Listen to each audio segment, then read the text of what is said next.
اکثر دیکھنے میں آیا ہے کہ کچھ لوگ روزہ تو رکھ لیتے ہیں لیکن جھوٹ بولنا یا کہیں موقع مل جائے تو دھوکہ دینا نہیں چھوڑتے۔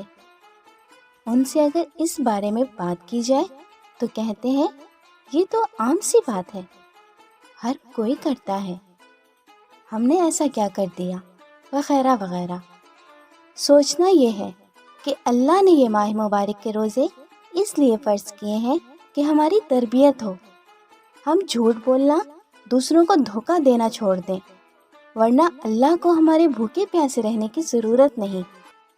پیارے نبی صلی اللہ علیہ وآلہ وسلم نے ہماری ہر طرح کی تربیت فرمائی ہے۔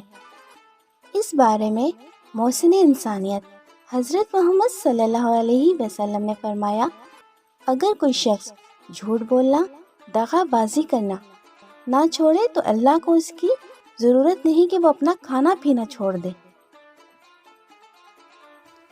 السلام علیکم دوستو، ہماری طرف سے تمام عالم اسلام کو رحمتوں، برکتوں اور فضیلتوں والی رمضان الکریم کی 28ویں سحری مبارک ہو۔